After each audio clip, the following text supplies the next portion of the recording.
Yeah, there was that mind control program called MK Ultra, which was doing similar stuff like to what you're talking about demoralizing people, and they would do some weird shit to children at young ages, like traumatize them, and it would like cause this this like schizophrenic split in their personalities. I like how they were doing these MK Ultra mind controls and fucking people's heads up. Yeah. And then they would kind of identify these people that they got under the spell or whatever it is, and they'd use them for their agendas. Dude, that's wild stuff, man. Yeah, and then like I think that's what a lot of these manufactured false flags shootings might be. Is you got these people that are under these mind control spells or that have been traumatized in some way, and they're just someone's fucking with their head. We'll get into it for sure.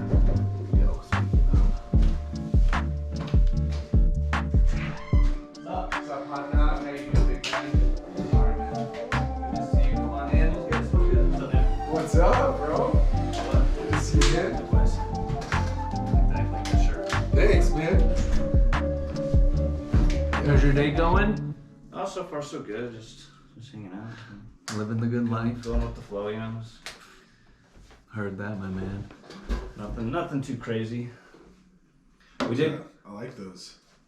Right there, the top two. Gemini twins. Oh, nice. Are you Gemini? Yeah. When's your birthday? Today.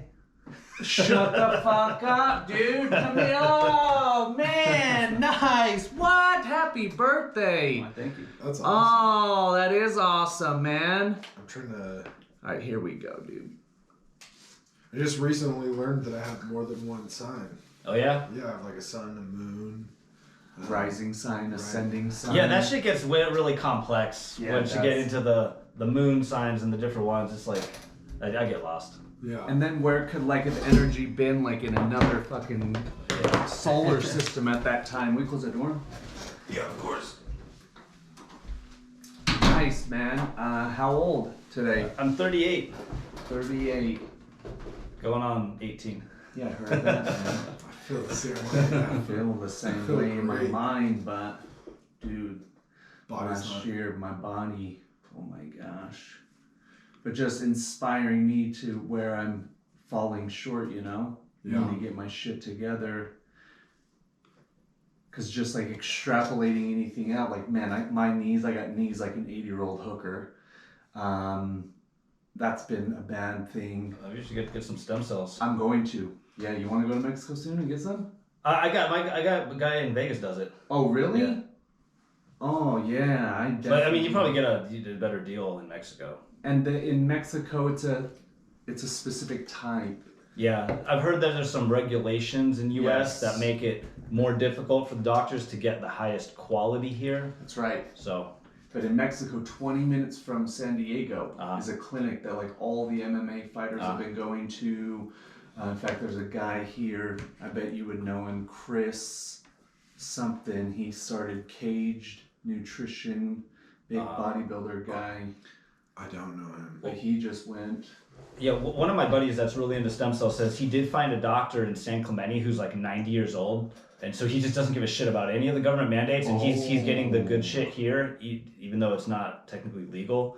But really? It's in San Clemente. He sent me his info. And I mean, I'm into that. So what my buddy did, because he uses my stem cell doctor in Vegas too, is he went and got the vials of the stuff from the guy in San Clemente and had it shipped out to my doctor in Vegas that I go to, and then they just use that. Let me ask you a question. Have you ever heard of peptides? Yeah. Do you take any peptides? No. I've heard of them. I don't know a ton about exactly what they do, but I think it's something a lot of the bodybuilders do it. I don't necessarily know if it's more of a bodybuilder. I'm not really in the bodybuilding world to speak on that, but they originally invented it for people with AIDS. Okay. Because what it does is it makes your pituitary gland start producing HGH naturally again. Okay. And there's a couple of them out there. I don't know. Have you seen Dallas Buyers Club? Have you seen that? Oh, yeah, of course. Great. With Matthew McConaughey. Yeah, fantastic. That's what they're doing is peptides? Yeah. And so I've been on peptides now for 2 years because I have beginning stages of CTE. So I've had a lot of head concussions. yeah, it's made a world difference. I haven't had any blackouts since I started taking it. In fact, they just switched me to a new improved peptide. So man, there's a lot of them. Yeah. Tony Robbins' new book, man. He talks a lot about peptides. So did you notice like gains? I mean, did you get more muscle from it? Did you get bigger? Not at all. But like your recovery. My recovery time has been quicker. I haven't had any blackouts. You were having blackouts? Yeah, like bad ones to where not like epileptic. No, like I would all of a sudden.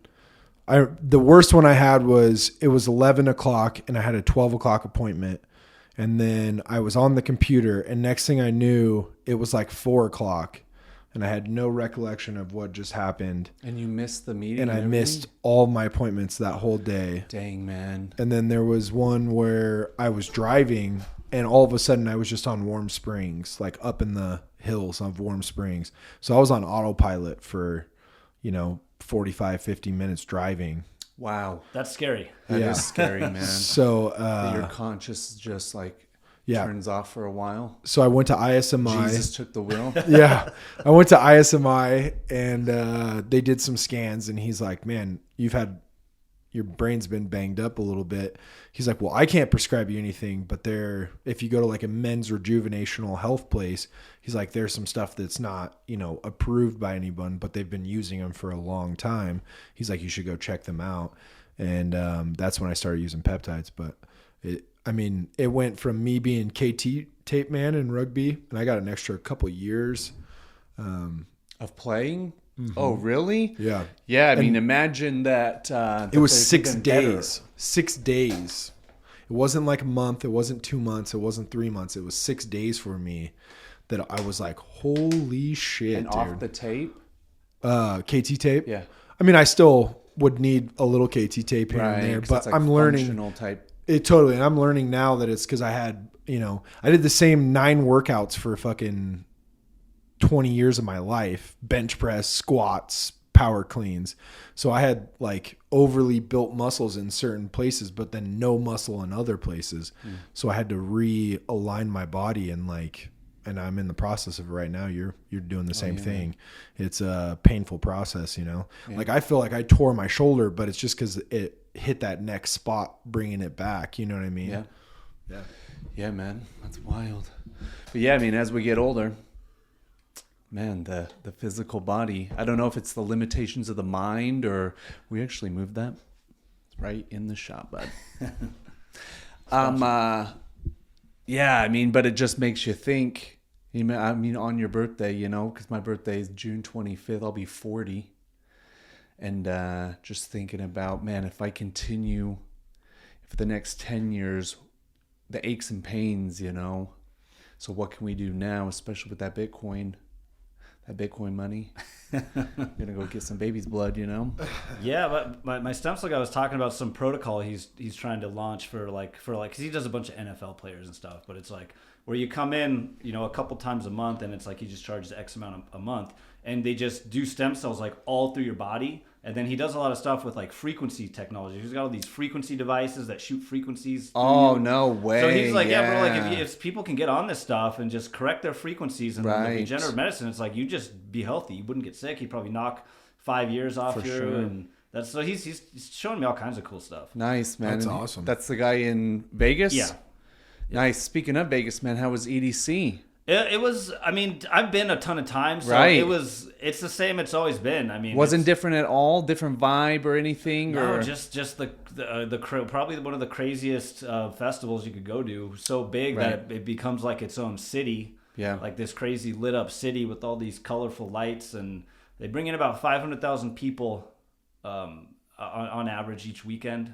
500,000 on average is what dude, that's crazy. It's overwhelming. It's overwhelming to like when you go to it for your first time and it's your first experience and you walk in and you're walking to the stairs where the stadium drops in, and then right when you get to the overlook, you're just like, wow, this is an ocean of people. Yeah, it's very overwhelming. Goosebumps. Wow. And especially, and then you take a little bit of Molly or you're on some LSD and it all hits you and you see everything and you're just like, wow, like what if like, and everyone is in such a positive vibration with the music and and stuff, and it shows you a different perspective of life. Yeah. You know, and how people could just exist. Have you ever had a bad experience at a festival? I have, yes.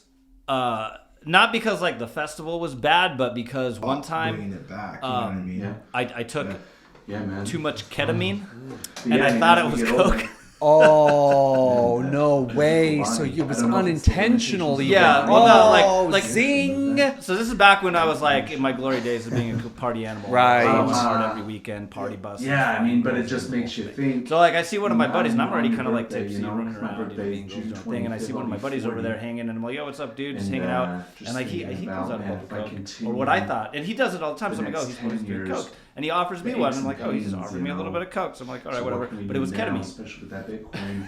So I go into a shit. full blown K hole at this rave. At a rave. Yeah, but I'm my just stuff like, like I was oh talking my about God, some I can't even protocol. hear. He's Luckily, like trying to launch one of my for, friends like, is for like that I he know does a was bunch there, of like, NFL players. she kind of hung out with It's me like, and like into the where you big come room. in, a couple times a month. Dude. And it's like you just charge X amount a month. Yeah, and they just do stem cells like all through your body, and then he does a lot of stuff with like frequency Yeah, technology. but you He's made got all it. these frequency Yeah. devices, I've that been- do I've- frequencies. Oh no! I was And in he's like, yeah, bro, like, K-hole if people when can get Drake on this and stuff Madonna just kissed correct in their Coachella in frequencies and, like, the 2015. regenerative medicine, it's like, you Oh, just dude, be healthy, you gonzo. can get sick, you But can knock the 5 years off your at and- Loud Summer so last he's year, showing me all kinds of cool this stuff. guy's like, Nice, hey, have you ever that's tried awesome. gel That's the guy acid? in Vegas. Yeah. I hadn't tried it Guys, yet, so I was speaking like, of Vegas, man, how was I want to try EDC? it. It was. And I mean, he's like, "Here, I've just been take a a ton of bite." times, so Right. it He's was. like, "How much it's is the a same. bite?" It's always been. I mean, he's like, Was "I it have no different idea, at just all? take a Different bite." vibe or anything? no, just Oh, the yeah. probably Worst some of the mis- craziest, Worst Worst festivals you mistake can of go my to. life So big that it because becomes I like was its own blind city. for a Yeah, few like this hours. crazy Next thing I lit know, up city I with all came these to, colorful lights and I was and around all they these bring in guys about from like East 500,000 LA that were people, cool as shit.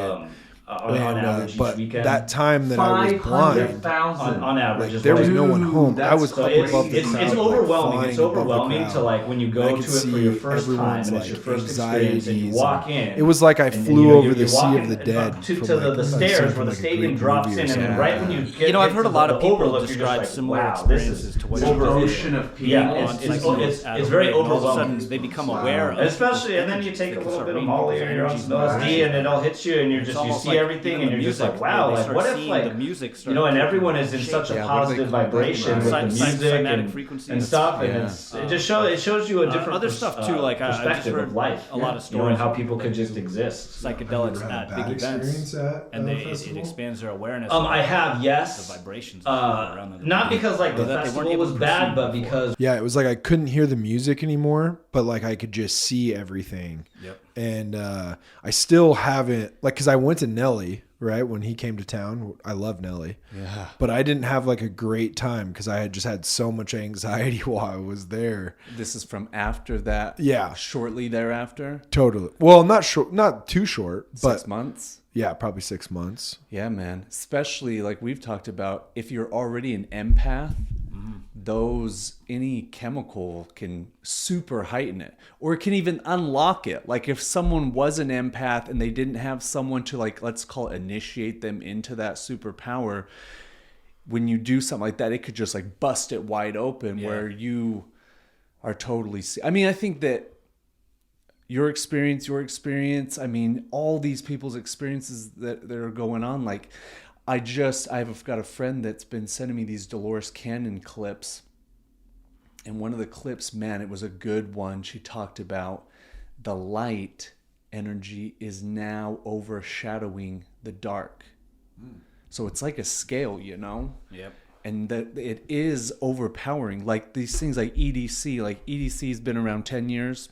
Probably Shooter. no, more than 10 years. Oh, wow. Probably, I think. You know, the first EDC I went to, and I don't think it was even the first one, but I went to an EDC in 2009. But I'm pretty sure they had events before that. Yeah. But it was at the LA Coliseum. That was my first one. And the LA Coliseum's that huge Yeah, stadium. man. That's what I was telling you. Like when you walk into the stadium and all of a sudden you see how big it is, that's the overwhelming feeling. Did you ever go downtown Boise ever? I've been, yeah. Do you remember DJ Ronan that was at Amsterdam forever? No, I didn't really go that Oh, much to gotcha. really know the local Yeah, DJs. no problem. But I know he was at that same festival Uh-huh. at the Coliseum. He was a Marine. okay. Yeah. But think of how many people's lives they're having breakthroughs, quantum leaps, at huge these festivals. Yeah, these festivals, man. I know people who life changing. Yeah, because when I was living in Vegas, I was really involved in the music festival, the underground rave scene, and there was people that like came into our inner circle of friends, and when we first met them, they were very depressed. Like one of my friends, he went through a breakup and found his girl was like cheating on him, and he actually I think got in trouble with the police because he got caught with a gun. He was going to go kill both of them and himself. But it didn't fall through. He ended up getting involved in the rave scene, meeting me and my whole circle of friends who were all like super positive, very non-judgmental, you know, all about the music, having fun. And he started going to raves, hanging out with all these positive people, doing a little bit of Molly, which is, clinically proven to help depression. Oh, yeah. And you know what? He just came out of his depression. He just came out of it just by going to the raves and hanging out with positive people. Yeah. Imagine the fucking path his life was on if it weren't for getting busted and then switching over. Finding our group and just getting involved in a new lifestyle, really. Yeah, totally flipped his life around. I mean, I'll tell you what, even that story another friend, I had a phone call the other day and he was saying, dude, some of us have come here at this time to be teachers and some of us have come to be students. But there's so many people that are incarnating now that they have no idea. Mm-hmm. And so there is all this angst. There is all of this duality within people, even coming down to their own gender. You know, there's so much battle from within because so many people have incarnated at this very powerful, important time to be alive. That just, like your friend, like doesn't know how to, it's like, oh my God, this thing just happened to me. Their reaction is, holy shit, to go kill some people, you know?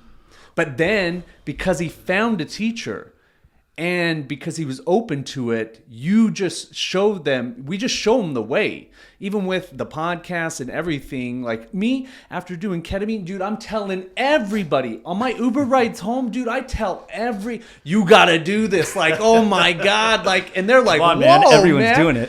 Oh yeah. Yeah, everybody's doing it. Like, dude, I had one guy, my second trip, dude, beautiful, older guy. He had to be in his 70s, but he just wore the grief on his face. And dude, I'm getting in.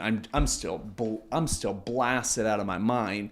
And I'm telling him about it. And I said to him straight up, I go, dude, do you have a lot of grief you're holding on to? And dude, he was like, yeah, I lost my wife last year. Like, I lost my son. Like, all this shit. And it's like, dude, like, especially someone that old, you know, even up until recently, like we didn't have a lot of very effective tools for people to heal and release that energy, grief, shame, guilt, any of that. So they hold on to it for their whole life. And then they're coping with smoking, drinking, fucking cheeseburgers, whatever it might be, because they don't know how to get rid of it. And now there's this huge resurgence of psychedelics from MDMA to ketamine, mushrooms, ayahuasca, like all this shit's so mainstream. Hopefully it finds those people like my homeboy. Dude, and it's crazy too, because I don't even like, when we first started doing this, how long ago was that? Yeah. A little over a year. Right.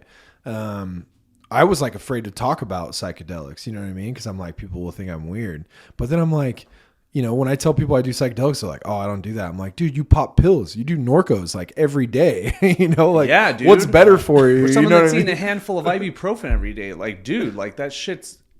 It's all... I just watched this great documentary on the great comedian, dang it, George Carlin. Yeah, he was one of my favorite comedians. The man. He was so funny. The man. But he broke down like all the brainwashing. Oh yeah. And he did it in a way that was funny. Yes. And he explained it and articulated it like where he just hit the nail on the head with everything. And you can't even argue it.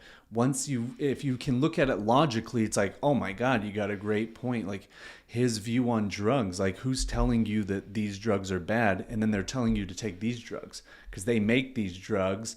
So it's like, dude, the way he put it was crazy. Because like you said, we all do drugs, whether it's sugar or cocaine, we're all taking in chemicals. Yeah. But man, I'm telling you, especially after old chapter 6 on Friday, like, man, the deeper you go and release that energy, it's like there is this resurgence, like something crazy. I'm starting is that when I happening, come man. back. Nice. Yeah, I feel like Caitlin it's been a complete 180, you know. She is doing great since she started, so. Yeah, we definitely got to get her on to talk about after she goes through all 6. Holy shit. Especially being like a rookie. Like she's never taken, I mean. Right. Yeah. She's never taken a quarter of mushrooms or drank ayahuasca or, nothing. So, to go from that to full blast, holy cow. I mean, bro, you got to do it. The intramuscular and just the setting, like it is the fucking halls of Lamenti, bro. Are you talking about ketamine? Oh yeah, like that gateway. Maybe, like I said, when I did it, it was in like a party environment, and I Right. wasn't ready for it. Maybe I'll give it another try, but I got to do it in more of a meditative kind of way. Right. I mean, dude, go there once just to interview. Like each room, the way it's set up is so comforting, so relaxing.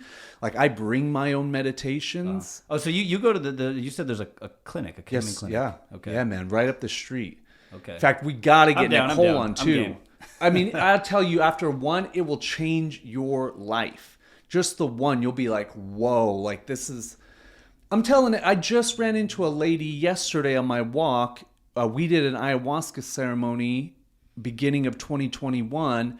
And I was telling her, and I've been telling her, I've done ayahuasca. I've done tons of mushrooms. I've done mescal. I've done it all in the search for deeper meaning, in the search for altered states of consciousness.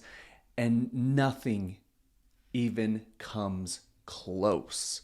It's not even in the same fucking realm. So, you've done DMT, right? Oh yeah, smoke DMT, Yeah, all so, of that. So I didn't break through when I did it. I got like stuck in that like light portal or whatever. And I've only tried it one time, but I have a good amount of it. I just haven't tried it again since that first one.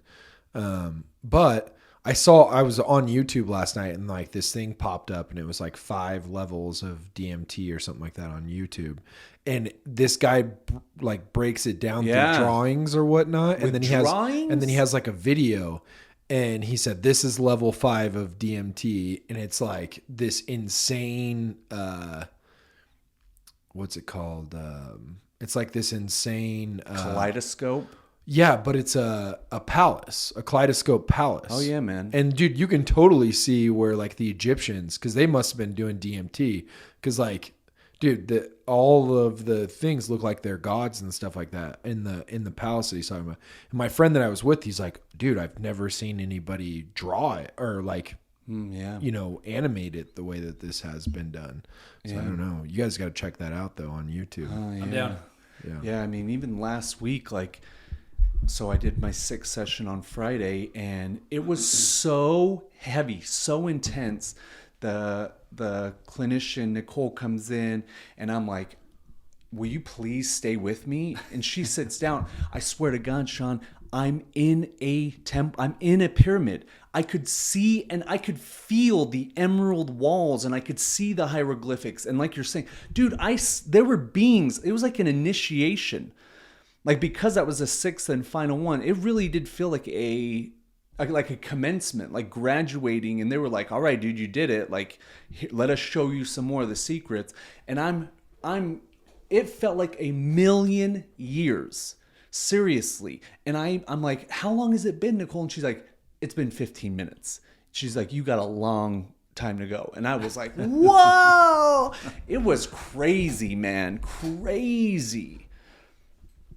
I mean, it changed. It completely, each one went deeper. And each one, I would say at the end, like, it changed my life. Like, this was the best week ever, like even now, like this week, the week after, like, man, the downloads I've been having, like the experiences, people coming back into my life that I haven't seen for so long and going deeper. And like, dude, like, it's crazy, man. And like, we're talking about because again, the world, the whole game, the reality that we're playing in, it is shifting. It is evolving to another level. And right now we're watching this old energy, this old game that we were playing.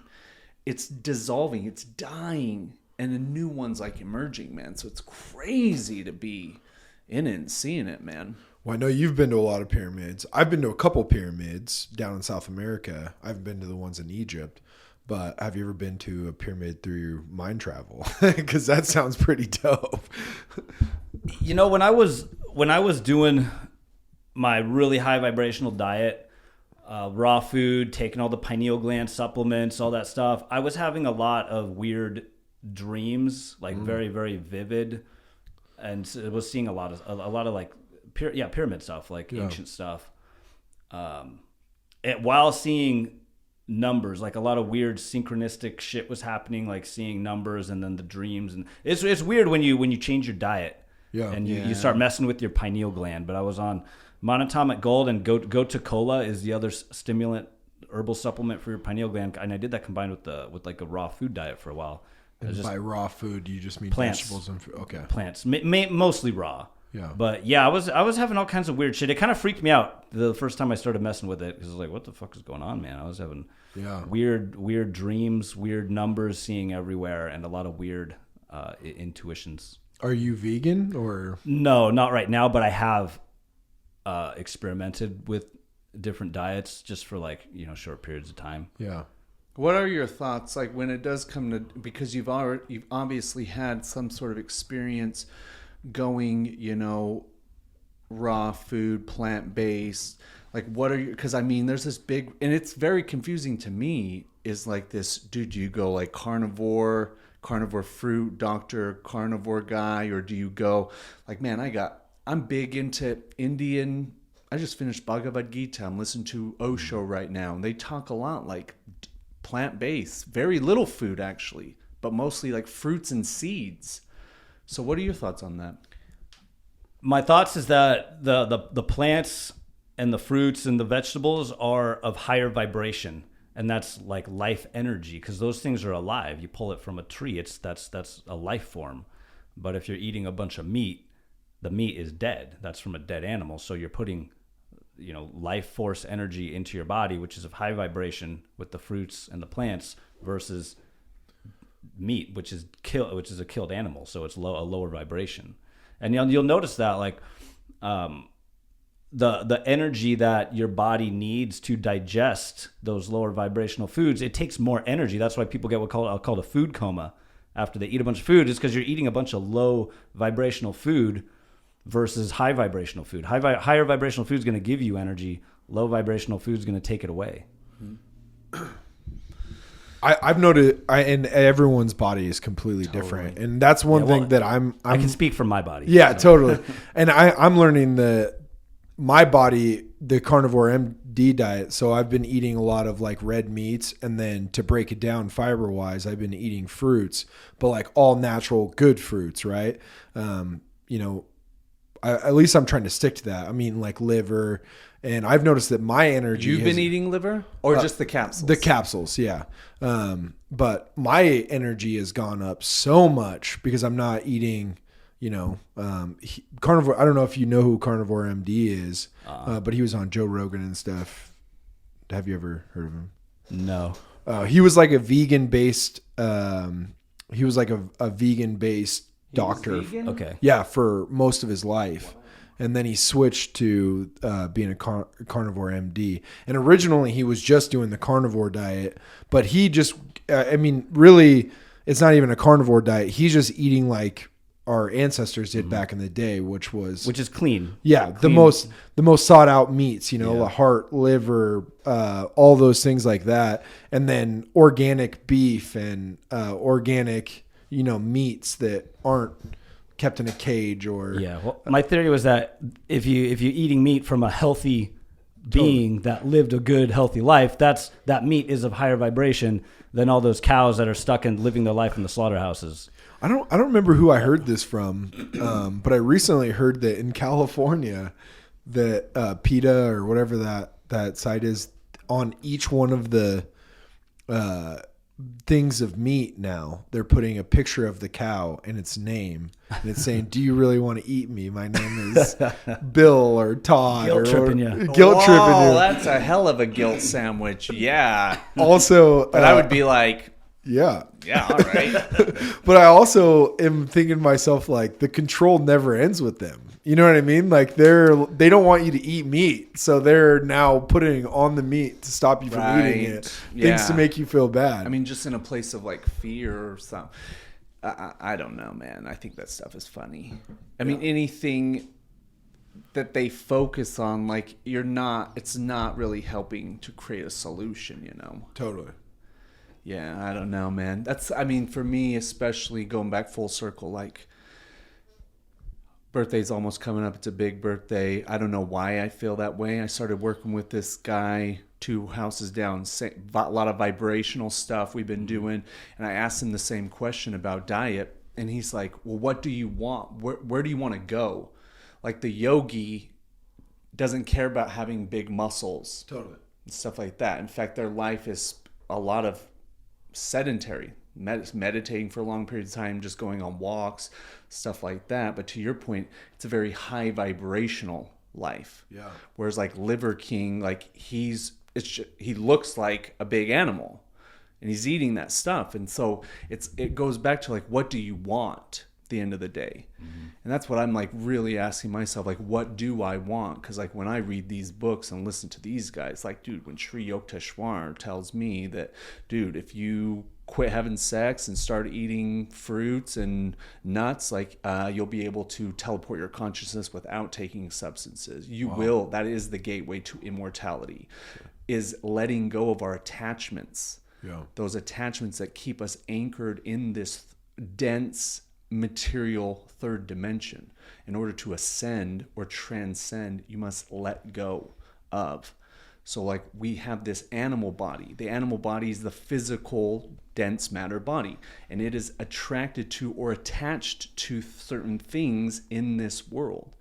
And so as we wake up and get certain information, you can't go back to sleep. So as I'm getting this information, like, it's just causing me personally to question things like, okay, what is the path of least resistance? Because those are the guys I want to be like. So like I meditate every day, and now it's like, it's fine tuning the machine. It's like, all right, well, the next level is you got to stop eating meat. If you want to get to this level, you want to be like Liver King, eat liver and testicles, you know, no big deal, no judgment. But like for me, it goes back to what Dr. Oscar said, like, where do I necessarily want to go? Like, I'm trying to leave my body. I would love to create out of the ether. Like, I think that we will get to a level, and we've already been to these levels, where we have such high mental power that we can just create out of the nothing. That's how they're making pyramids, moving these huge multi-ton. You've seen them in person. They're huge, right? Yeah, overwhelming. They're just moving them by fucking meditating or chanting, probably. Like, that's what they're finding, these discoveries during our lifetime that are causing us to re-question history, causing us to question everything we've been taught, and to always be questioning everything you're being taught. So that's kind of that from... Gary sent me a video you did on, I think it was the green coin that was coming up. Uh-huh. I thought that was super interesting. And actually, the guy that you brought up in that was working on that project, he bought a conglomerate of like 4 solar companies recently. A guy from here locally, his name's Oscar. His company got bought out by what was his name again? Sorry, it was like Jack or Greg or Jonathan Gibbs, the solar guy. Yeah. Yeah, I did get to go down. I drove down to Utah to look at their office and make sure it was all real and everything. So. Yeah, wow. Yeah, that's badass. And even that video where he's talking about sending energy. Yeah, so I think I'm still waiting to get confirmation that they have really cracked the code to do that. Because the thing is, what they might be just trying to do it from like using that as a representation of tokenized energy in cryptocurrency, and then you're just going to pay it with the crypto. So I'm not 100% sure. I'm waiting for them to actually bring the technology out so I can see it and demo it myself. Of course. And then, because if it is... Well, Steve Jobs did say never do a live demo. Yeah. Oh, my gosh, dude. And look what happened to Elon Musk when he did a live demo of Bulletproof Glass. Yeah. But, I mean, are they making the claim that they've cracked it already? in one of the calls, he mentioned how energy was. He used the example of how we used to pay a bunch of money for long distance cell phone service because our voice used to have to travel across a wire as an energy wave. And then he mentioned how right now we have to pay all this money for electricity because the electricity is trapped on a wire. Right. So when he said that, that really got me thinking, like, did they really maybe possibly crack the code on how to send it wirelessly? So that's what I'm waiting for the full confirmation of.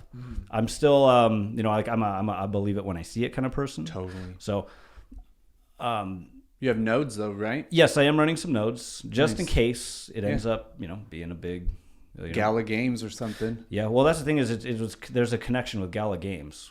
And green? Yes. Wow. Well, because here was how it happened. So, there's this company out of Utah called Connect United, and there's multiple blockchain projects that they're developing in their community.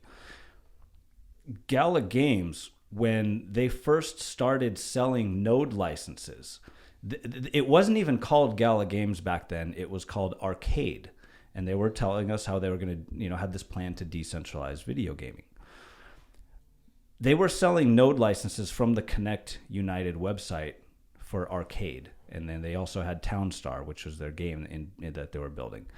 At some point, they changed it to Gala, migrated everything off the Connect United website, and then Gala became its own platform. Wow. But in the very beginning, that's how it started. Yeah. So it was Eric Schiermeier, the main founder of Gala Games, and then Wright Thurston, who's the main founder for Connect United. And they were both in the same room at a meeting I was at explaining how they're planning to decentralize video gaming. So that's the connection. Yeah. So they just kind of migrated off to their own platform after, Gala became such a huge success. Scaled up. They scaled so big that they're just completely independent. Wow. And now and back then too, they were also telling us about green. But they weren't explaining it as in depth as they are now. And I didn't fully comprehend it back then. They just had these hardware miners that people were mining green from a hardware device.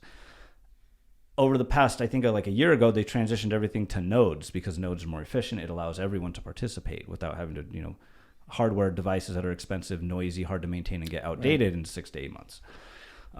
Now that they're kind of, Gala has already launched and it's a huge success, I've noticed that now they're allocating all their resources for these other blockchain projects, specifically probably green being the main one with a lot of hype around it. Wow. So when I did go to visit their warehouse, or not warehouse, it was more like an office in Utah, just make sure it was real, but yeah, that's real. He gave us a tour. They showed us. Yeah, I watched it. They have great, huge development team and everything. Yeah. So whether or not they did really crack the code to send energy wirelessly, or they're just tokenizing the asset and then using the debit card with the rebates to reduce people's bill. Right. Either way, I think it has potential to help people. And even if they're to your latter point, if you can mine the coin and put on a card and lower your bill that way, that's still a step in the right direction. Yes. Just like I see these videos all the time on YouTube, like, hey, want to eliminate or even get paid for your electricity, get solar. So this is just another way to generate income in your house. Yes. Especially if you had solar on your house. Yeah, if you already had it, because, a lot of people that have solar panels, the more people that get solar panels, essentially that is decentralizing the power grid. But if we can connect it all with a blockchain that allows us to send the tokens to and from anyone, where people have excess energy that's stored on their batteries that isn't being used, now we can tokenize that, send it to our neighbors, send it to someone in another country, pay your bill we had, or bills. Yeah, so either way, however it develops, either way, I think it'll be a good thing. So it'll help save people money either way. That's pretty badass, man. I came. I love this technology, and we've talked about this, but I feel like the old matrix was like technology is bad, right? Like technology is going to enslave us, and now that thought is now changing, and really technology is going to set us free. Well, if you remember from the third Matrix, he realizes that they have to coexist. Yeah. In fact, it even talks. There's this book. Gosh, it's about like the whole freedom state national, I should say. Is that what it is? Becoming a state national? State national. Yeah. There was a book that used the matrix as an analogy, talking about waking up, and then he goes into the third matrix where they realize it's both. It's one can't be without the other. Right. So it's learning how to live within it, but it's also like the state national stuff is and you're going through it too, is learning that there are these different rules being played, but it's open for anyone, and that you just have to do this stuff. And like, what's that guy's name? David Strait. Yeah, he just talks about like you have to claim what's yours. Yeah. You have to go take it, and it's a game. If you just look at it like a game, like you don't deserve the freedom, you don't deserve liberty, you don't deserve that unless you take it. Yeah. And taking it, you just have to make a declaration. You're just declaring, hey, I have this birthright, I have this estate, and I would like to take control of that, please. And then they're like, they might play some bullshit, but then that's the game. You just have to know their games. Rule of three, box rule, all these certain things, syntax, like the languages they're using and stuff like that. But yeah, that's interesting stuff. Have you started down that? I've been diving into it a little more. I did watch some more of his videos on YouTube, and yeah, he's got so much amazing info, and he breaks down how the whole system, the court system, the policies, the police, it's all bankers. And he explains how, like, when you go to the court, how they have the little teller windows. Those are just banks. Yeah, the that's a teller. It's just they're just bank tellers taking people's money. That's all it is. Dude, that's so. You're right, man. The whole system is just all based those around clerks banking. Are bank clerks. Yep. Whoa. And he was explaining how when your parents forfeit you into the system at birth through the birth certificate, a trust is created. Of course. And then that trust is like there's basically money in it. Yeah, they created a bond. They sold it on the market. Yep. And then over time, he explains how that trust, the balance increases. Of course, as your value in the game increases. Yep. And so there's basically, he explained that there's trust accounts for every citizen, which is just a slave, with like millions and millions of dollars in it, that is increasing as you get older. And you do more things in life, like you get more certifications, you work more, all that. It's all just constantly increasing, and it's just millions and millions of dollars in trust accounts that's just being withheld from the people that really belongs to the people. Yeah. But the bankers are just keeping it, hoarding it all for themselves, while making everyone else work for debt notes and getting extorted through taxation and the police and everything. Man, how stressful. I mean, I'm not somebody that hates cops. I don't hate anybody. Yeah. But I just watch these videos of like these cops, and really it just seems like the bad ones, right? Of them like tackling people for no reason or like getting upset. It's always like a fit that they're throwing, or a temper tantrum that they're throwing because somebody's not listening to them. And it just like the amount of, I don't even know what it is that you would feel that you just people have to listen to you, and if they don't, you like lose it, you know? Well, you bring up the best point, is you don't understand that. Right. Like I've been coming to this conclusion in my mind, is that we've been playing the game and we attracted the knowledge so that we could do it. It's about karma. So someone that is at the very bottom of the barrel, let's call, like, it's just their karma. They're just playing out their karma. And so they need to be a slave in this lifetime, or they need to be a sheep and be told what to do, so that hopefully it will wake them up to start playing the game at the next level, you know? Yeah. So then you can separate yourself and say, hey, I know this information. I'm trying to share this information to wake other people up. But it's never about us versus them. Like, that's an old idea. Like you were saying, they're just bankers. They're public servants. And again, when you just take your birthright, then you can use that power. You get a certain level of power or confidence from doing it. It's crazy, man. That story, I don't know if you watched that seminar he did, but in the very beginning, he talked about his friend who was a lawyer and quit like right on the spot. Yeah, I saw that one. Dude, that stuff was crazy, because it's true. Like, they're the ones writing all the contracts for everything. So they're just, but the best part is that if they can do it, so can you. Like you can write your own contracts. Like I need to put a contract right on the door, right before the door that just says, "Hey, no trespassing," or "This is my contract." Mm-hmm. So again, it's just they do that when you go to court. They're into that courthouse. You got to go through their steps and agree to each of those contracts. You're consenting to it. So just turn the tables. It's crazy stuff. But back to your point is people are waking up like crazy. I saw that post you just did from Paymon Montedeje. Dude, that guy's the dude. Have you been going deeper into his stuff? I still jump on his YouTube channel and watch his updates. Yeah, he's great. He breaks it down like better than anyone I've ever heard talk about taxes. Oh yeah, and he's been doing it for decades. Yeah, like 30 years. Yeah, he was working for like the Federal Trade Commissions and stuff. The Security and Exchange back in like the 90s, he was working in all those organizations. Right. So he just comes out now and just exposes it all for the fraud it is. Oh yeah. All the government agencies. And then the solutions, because all his petitions is you paid, right? Yeah, I did his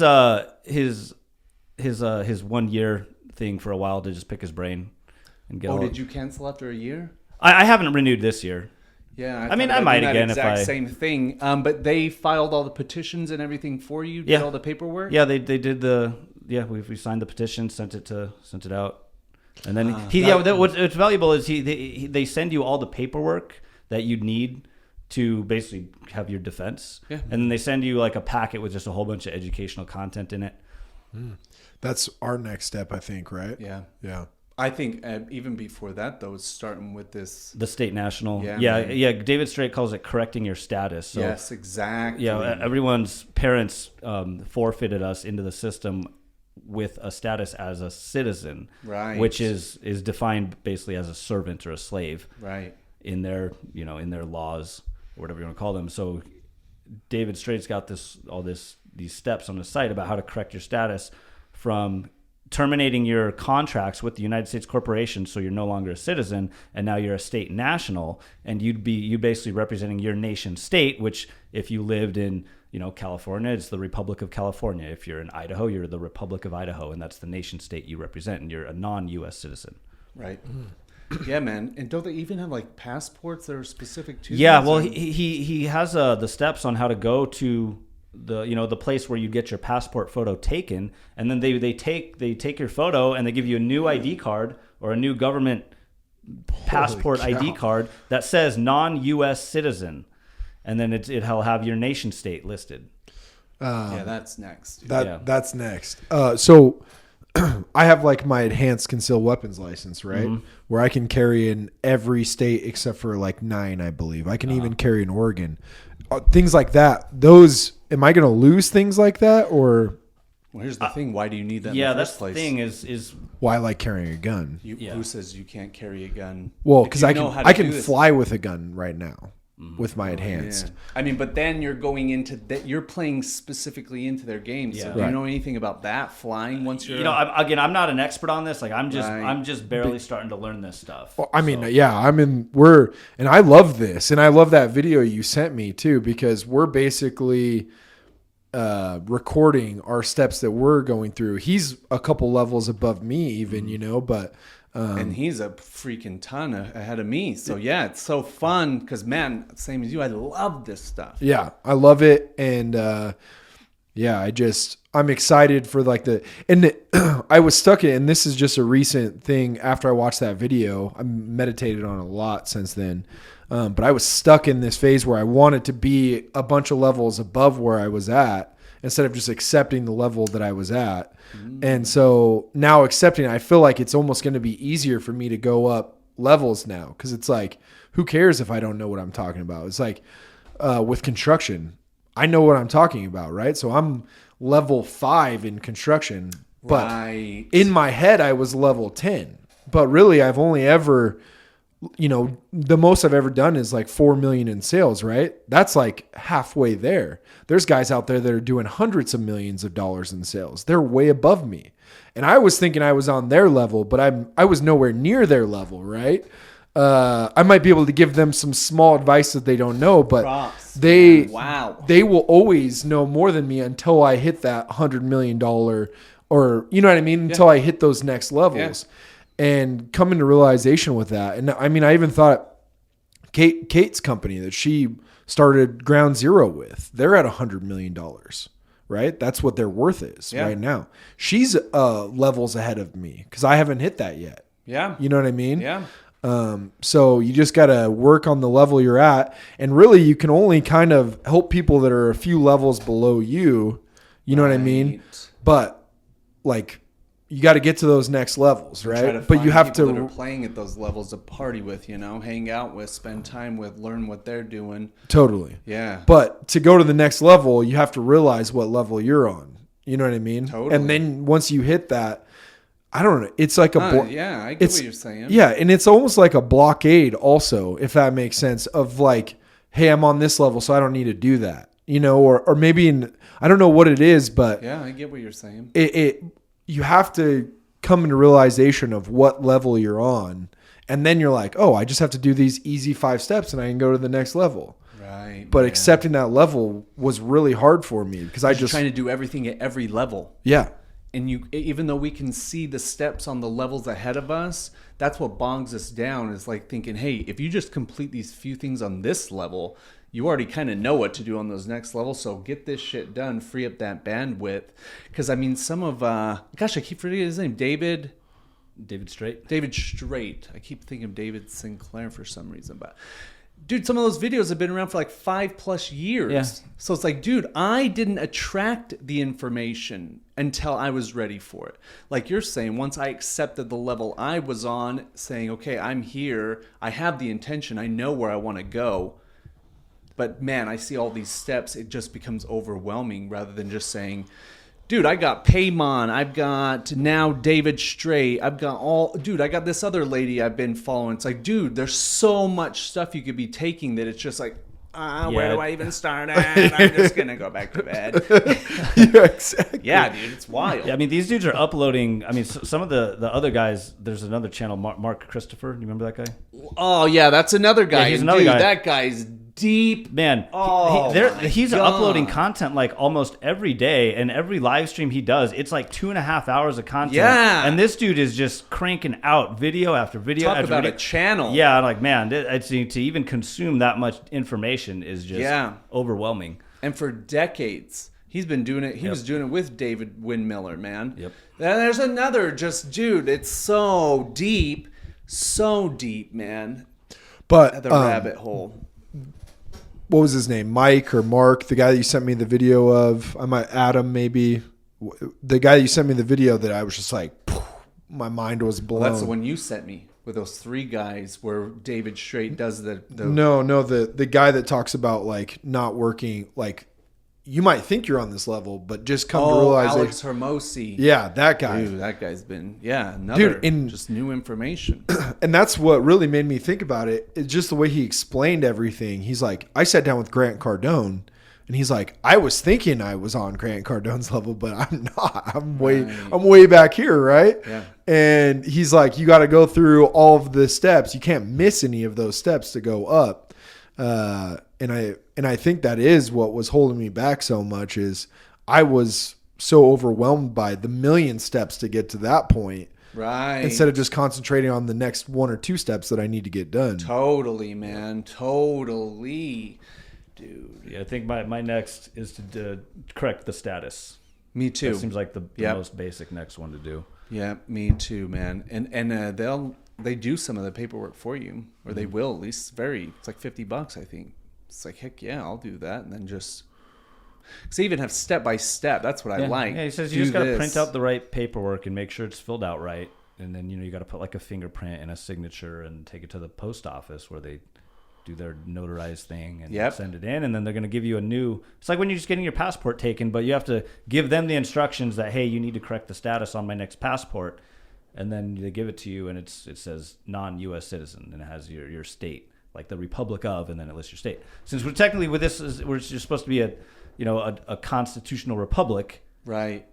And it's, and then you have the United States Corporation, which is just a private offshore entity that came in here and hijacked the financial system. Which is crazy that it just recently, because it went bankrupt. And so now it's the White House Incorporation? Yeah, I've heard that too, yes. Yeah, that was like just a couple of years ago.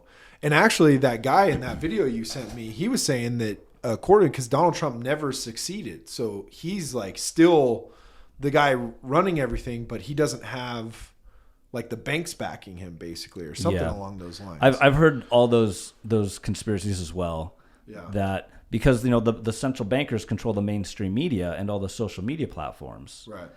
So they just go on the social media platforms and tell everyone Biden's president. Yeah. And so many people are still blindly following it that they just believe, oh, because it was on the TV and it's on Facebook and it's on Twitter, that this must be how it is. So you kind of have these two teams playing it out. Yeah. Battling it out. Creating a game. Yep, it's just a but game. But here's the thing is that it doesn't matter. Remember, president, he's a president, whoever it is the president of a corporation like fucking McDonald's. And so multiple corporations. Right. Yeah. Yeah, multiple. They're broken. Here's the thing, though. They have no effect on your life. Yeah. The game itself and that game within it, it's all unfolding exactly the way it's supposed to. So like to think that this person's going to save the world or make my world a better place, like that's impossible. Only you can make your life better. There's another bigger collective game. So only I can individually, as an individual being in this game, only I can make my life. But then there's this collective game too. And that's the game of even what, like, I think Carl Jung would say, the collective unconsciousness. So, like, in those other dramas, like, we're just seeing what the collective consciousness is projecting. Like, right now, there's a big dichotomy within people when it comes to gender or when it comes into morals and ethics and ideals. That's what politics manifests into. Money, like religion, all of these constructs of the collective game, they are all crumbling. They're crumbling. And there are new ones that are emerging. So the key is for me has been to at least to realize, and that's why I want to become I've always been attracted to this because I believe in total, absolute, unbridled freedom. I want to be able to do whatever I want, whenever I want, with whoever I want.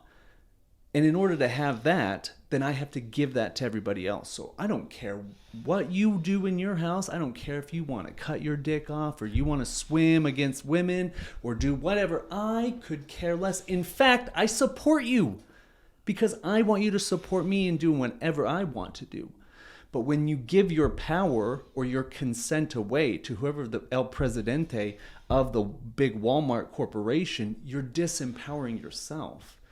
To realize that, man, this new world is emerging like 50 years from now, what will that be? 2072. We will all hopefully still easily be alive by then. Okay, so by then, I think this whole world will be a fucking utopia. Because by then, within 50 years, that whole world will totally crumble.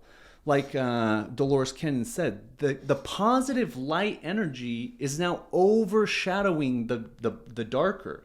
So, and it's exponentially growing. So within 50 years, dude, we will be fucking, all it takes is one new discovery, a neural link or something like that to change everything, dude. Do you think music festivals had something to do with that started in the 90s? Everything has to do with it. Yeah. Yes. It even started in the 60s. Yeah. Like that's when I think the light energy started overshadowing. Remember these, what they're called yugas, dude, they last fucking thousands, tens of thousands, maybe millions of years. So that what we could see in the end of the 50s and the beginning of the 60s, I think that's when the scales tipped. That's when the light energy, you could see it in the culture. Not only the culture of America, but around the world. Like if you look at places like the Middle East during the 60s, like they were going through the same thing. Like, man, Iran in the 60s and 70s, dude, it was freaking popping. Yeah. But then, again, just like waves, that dark energy, that old consciousness, it's like a beast. 2004. It's trying with all its might to stay in control and to stay in power with its tools, but it's like, dude, you can't fucking stop God. You can't stop evolution. With Iran, it was definitely like the Mecca pretty much in the Middle East. And then 2004, they were like, you guys don't need guns? We'll just take all those from you, right? Like, nobody needs a gun here. Everything's perfect. Oh, really? I had no idea. Yeah. And then 2004, they took the guns, and then it just slowly became more of a dictatorship because there was nothing. They were just taking people's rights away from them. Really? Yeah. Interesting. Now it's ran by like a military group. But yeah, it's one thing you don't ever want to give up. Yeah, and man. I Your know, ability to protect your life. I know that it's scary, right? Like it's a scary world, but I would never, because of fear, give up my rights, if that makes sense. Like, yeah. I have the right to protect myself. Yeah. In whatever way. Yeah. Whether I gotta shoot you or bite your fucking face off, Yeah. I gotta do it. Sean, are you a gun guy or? My man, dude. Yeah. Always strapped when I hit the club. I love 50, dude. Yeah, we own some guns. Yeah, nice. Yeah. Well, hopefully we don't have to use them. yeah. But if we do, motherfucker's getting shot. Yeah. Dude, yeah. Yeah, and you get used to it. It's like playing a video game. Yeah. Yeah, it's gonna be wild, man. It's like the Westworld, It's just a game. Yeah. It's so weird to me that because of fear, people are willing to just like, save me, Yeah, I don't think they don't know how. They just simply forgive them for they don't know what they do. Like they just don't know how to eliminate the fear. They're so plugged in, like they just don't know how. Yeah, I think it's people. It comes down to people starting to create their own economies 100%. and stop relying on Yeah. these big box corporations and governments for everything. Yeah, Go ahead. Start your own little breakaway civilizations, for lack of better words, where yeah. you just get with the community, and then everyone starts growing their own food. Yeah. And you get your own water sources, and you disconnect from the grid. Right. And once you disconnect from the grid, then I think a lot of those fears will diminish, because when you can self-sufficiently provide everything you need, you don't have a fear of the government being able to really take it away at the click of a button, metaphorically speaking. Right. Yeah. Speaking of though, have you been still on the hunt for land? Yeah. Everything is insanely expensive around here. Still, the real estate market is, I think it's a bubble. Yeah. Oh, yeah. Oh, So- we've already seen a 10% Yeah. decrease. Yeah. So I'm kind of just waiting for a crash, at least to feel comfortable getting something around here, around this area. I actually, numbers wise, and I don't know, was that you that I talked to me saw about someone post, I think someone shared, you Yeah. or Kate or something, saw some deep discounts. Yeah. Well, Kate just did. Yeah. But it was Steve ran this. So we were typically the Idaho Boise market sees a 9% increase every year. Right. And then in the last 2 years, we saw like a 97% in the last 10 years, we saw like a 97%. So if you take just the 9% per year, figure that out, or last 4 years or whatever. I can't remember the exacts now. I wish I had him here, or call up a friend, But whatever it was like 27%. You just subtract 90% from 20%. So we should see a 40% decrease in this bubble that we've seen. I mean, it's not unnatural. A 40% correction after a 100% return. Yeah. I mean, why is it? What blows my mind is because we've been trying to talk to more and more people in the real estate sectors. Why it's so interesting to me, because now having been in crypto for 5 years, like, dude, I've been through the worst crashes that would fucking make most people throw up and want to jump out of a fucking building. That now I'm just like, dude, this ain't shit. Yep. So to me, it's like, dude, the housing market, they're just bigger, longer cycles, like 40% down in this market. Like, dude, I could see more. And for me, though, it's, man, that's the time to buy, That's the time to buy. But the average person's always going to do the wrong thing. They're always doing the wrong thing. Yeah. So for me, it's like, hey, again, I'm just trying to wake some people up. But if you don't wake up, like, it's not my problem. Everyone always thinks that we're like being negative about it, because I always get comments or like messages like, why do you hate the Boise market so much? I'm like, I don't hate it. I'm just excited for this to happen. So should you, But it's counterintuitive to their programming. People have been programmed So it's like, yeah. Like, I'm already looking into taking a class so I can get my real estate license. Yeah. You know what I mean? Because this is the time to get it and start, taking people's money and buying properties and flipping houses and stuff like that. Because I'll tell you what, though, I guess my concern with that, though, is the underlying, like, when the real estate market crashes, stocks are already crashing, crypto's correcting. If the dollar crashes with this inflation and stuff like that, like, I think this time, this is the wave that, like, this is going to change the world. Like, because if the dollar, everything bubble, right? The everything bubble, everything's going to pop. And that's when, like, you're going to you need a source of water. You better have some food rations, because I now bet within 24 hours, all of the stores are empty. So that's all perishable food. That's all very lacking in nutrient food. So within 30 days, you're going to have motherfuckers out there banding together, you need to survive at that point. Yep. So when that shit kicks in, then let's say 60 days in, you're going to have motherfuckers. That's when zombies will come out. I hope that, I've been having more and more conversations where, again, at fucking 11:59 on the doomsday clock, something could happen. A fucking miracle, a Hail Mary, something could be developed, discovered. Something could happen that changes everything at the very last minute. Well, and this is something that I've come to terms with is all of these policy changes, right? It's just a game of chess between the two parties, right? They undo some stuff and then some stuff gets done, right? So it's back and forth, just a chess game. And I feel like to have one world power or whatever people talk about on the chess game, we have to collapse this ecosystem. We have to collapse everything for everything to be reborn into like everyone's right. Yeah. And so it's like you got one chess player fighting to keep everything going the way it's going. And then you have one that's like, we got to blow this up and start over again. Interesting. And so I think that's where the chess is right now is people are trying to hang on by a string. And right. Like this party's almost pretty much won, right? Like it's the same thing that happened in Venezuela and all these other countries, right? Like they basically had to collapse all of their systems. Everything has to collapse for us to rebuild everything in a better place. And who knows if, who's planning all of this stuff, right? Who's doing who's the one getting the guys to play chess? That's an impossible question. Right. Because I think it's almost like each player is playing their role in this big game.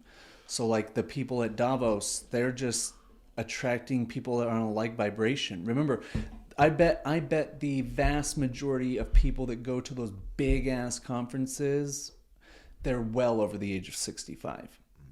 So they never even downloaded empathy. They have no empathy. Like, dude, I watched this. Do you know who Klaus Schwab is? Yeah. You too? Yeah. Dude, I watched a speech. That motherfucker sound like Hitler. He just sound his air that came off, like the way he was speaking, like so. It's again goes back to forgive them for they know not what they do. Like I do have a belief that everything is unfolding so perfectly. Yeah. Everyone's playing their exact game, but the people that are let's say at the top of the game, in fact, they're the architects of the rules of the game by which we play. They come from a totally different consciousness than us. And they cannot, no matter what, they will not upgrade. Yeah. They're not going to upgrade. So the only thing that has to happen, and this is to your point, they have to die. Yeah.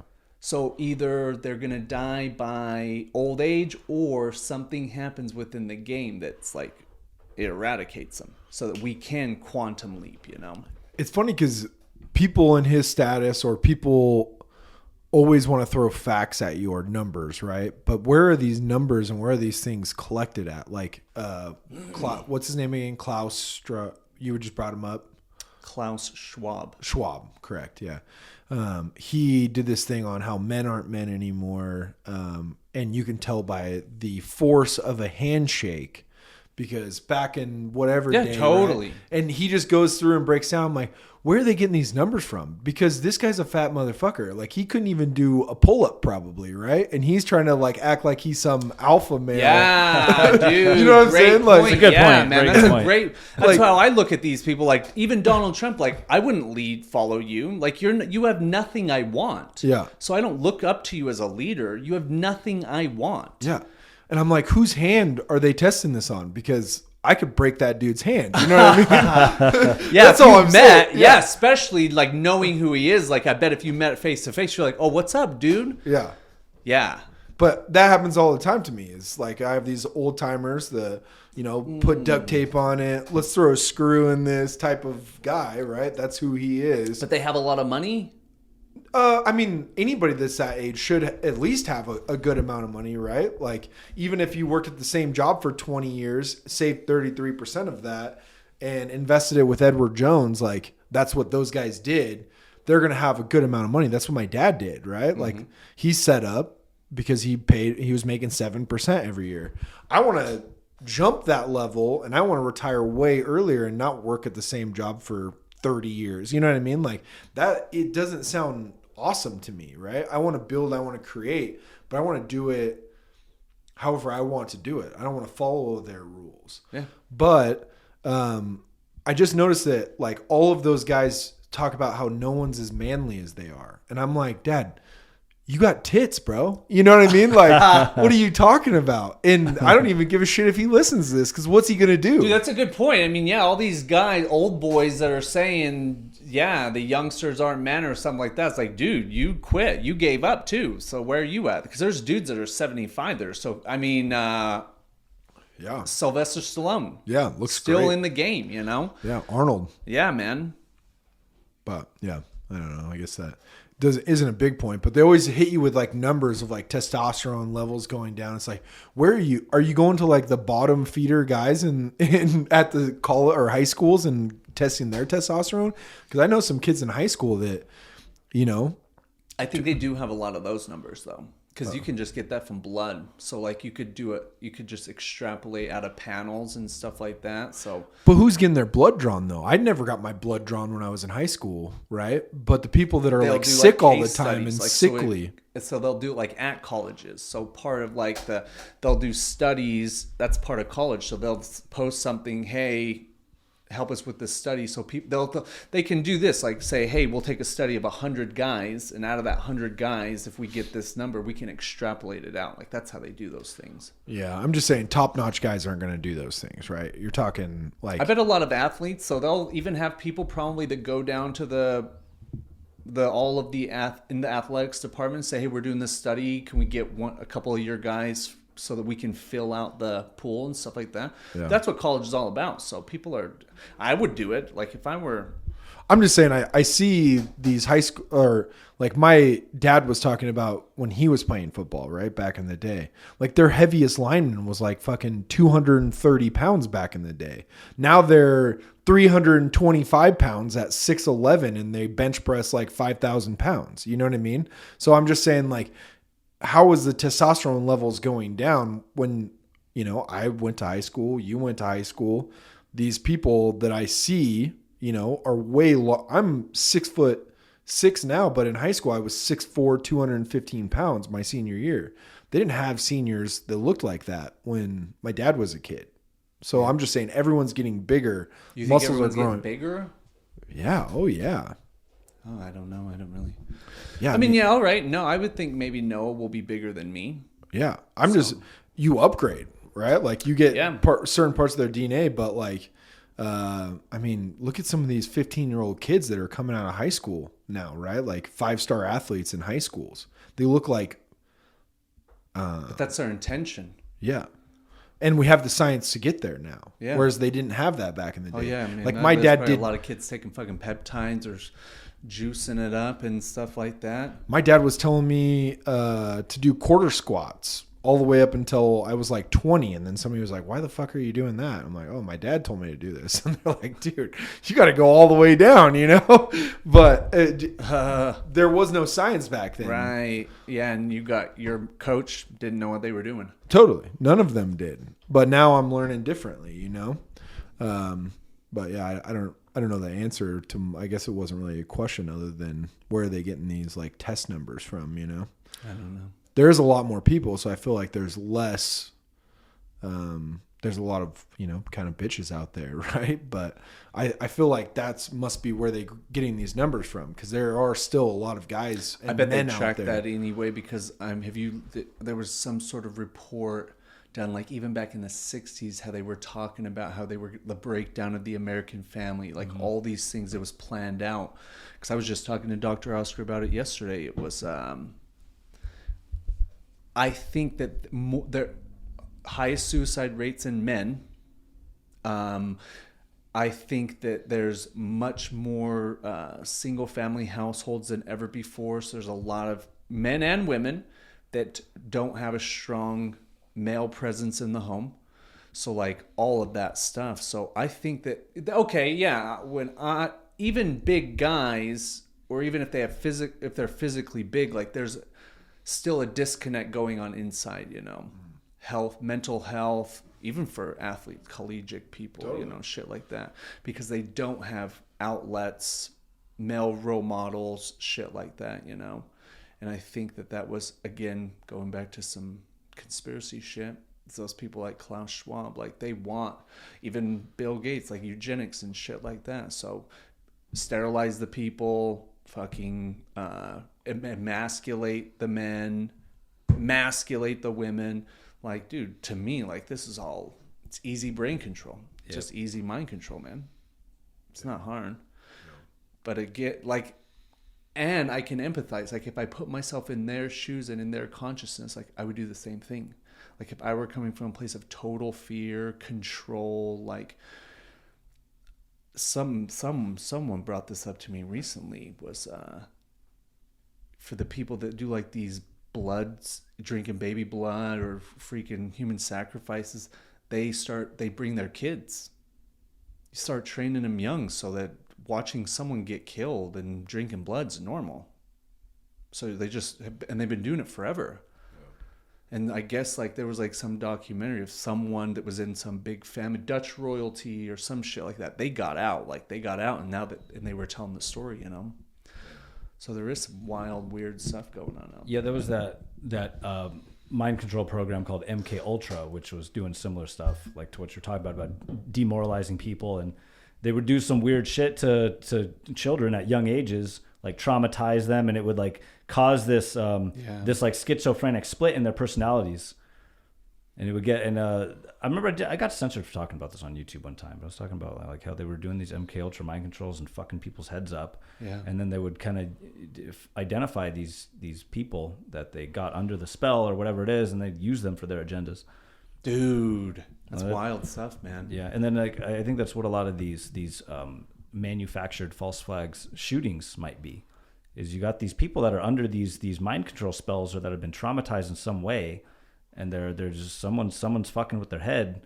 Yeah, even if you could just send them for a certain radio frequency, and then it automatically. You know, we talked about this last time, but like movies, to me, sometimes like Zoolander, right? That basically breaks down for what you just said, but he makes a joke about it. And I feel like he's like, oh, let me just wake some people up. This is going on. You know what I mean? So he like puts this video out. And if you look at it from our perspective, because we're awake, we're like, holy shit, Free Guy, you know, all these movies that are coming out. But I think those entities are so plugged in, they have no idea that they're putting this stuff out, right? They're just like, oh yeah, they're just being hypnotized. Yeah. But also like the bigwigs, like they see this video and they're like, oh, it's a funny video. Let them put it out. But that's why they have to mask it that way, right? Instead of it being a serious video of like, hey, this is fucking happening to you. They make a comedy about Zoolander, like, oh, male model, you know? Right. They normalize it. They normalize it. They associate comedy to it. And then the comedy's so outlandish, it's like, dude, this would never, no one. Man, it's almost like they're saying Zoolander's you. Like, this person's so stupid. Yeah. All he 100%. cares about is his looks. Yeah. Like, wow. And that's what I've been thinking about Wowzers. every movie I watch now. I'm like, is there... Dude, it's not only that, it's fucking Instagram, bro. Yeah. That Instagram's it's all fake. Yeah. It's 100% fake. Yeah, filters. Always. Yeah. So we're Snapchat just filters, TikTok. Yeah, man.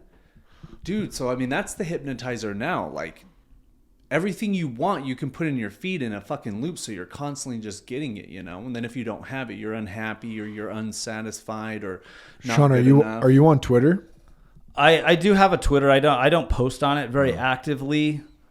Every now and then I go and check the feeds from just certain like blockchain businesses that I follow. Yeah, that's But pretty much all I That's follow. about it, man. I don't really spend too much time on Twitter. I like, ever since I watched that video, I've been posting a lot on Twitter. I don't know if Putting you've your seen- thoughts and shit? Yeah. Yeah, I like how he did that. Like Yeah. that idea. Yeah, That's good because he stuff. said that he used to send emails to himself, and instead now he just posts it on Twitter, like all of his I little see. random thoughts. Yeah, I guess Twitter is a really good database for.